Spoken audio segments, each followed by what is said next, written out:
মুঠো ফোনের নেশায় পড়ে, বই ধরে না হাতে, কলিকালের ছেলে মেয়ে পেট ভরে না ভাতে, দিনে রাতে ফোনে ব্যস্ত ওদের যেন পেশা, খাওয়ার সময় তাড়াহুড়ো মুঠো ফোনের নেশা, আধার আলো সাদা কালো এবার তবে বলি, কম বয়সী ছেলে মেয়ের এলো যে ঘোর কলি, কেউ বা থাকে ফেসবুকেতে কেউ বা শোনে গানা, ওয়াসিন আলোক বন্ধু ভেবে গজায় কারো ডানা, কেউ বা শুধু গেমটা খেলে ফোনটা পেলে হাতে, নীল ছবি দেখতে আজি জোয়ান বৃদ্ধ মাতে,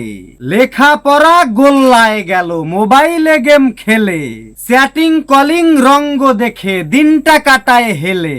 লেখা পড়ায় নাই মনোযোগ মোবাইল ফোন হাতে, নিজের পায়ে নিজেই যেন কুড়াল মারলো তাতে, মুঠো ফোনকে সঙ্গী রেখে লাগাম ছাড়াই থাকে, প্রেমের গীতি শোনায় ভালো ভালোবাসে যাকে, সেলফি তুলে প্রচার করে নানান রূপে সাজে, সারা দিনটা কাটছে তাদের মুঠো ফোনের মাঝে, যুগটা যেন পাল্টে গেছে মুঠো ফোনের ভাজে, free fire PUBG gamer TikTok তারি মাঝে, শাসন করলে উল্টো আরো নিজের মতো চলে, না ঘুমিয়ে নেশার ঘরে আঙ্গুল শুধু ডলে, শিক্ষার আলো ফোনে কালো লেখা পড়ায় তালা, পিতা মাতার শাসন বারণ জ্ঞানকে বলছে পালা। সুপ্রিয় দর্শক মন্ডলী, কবিতাটি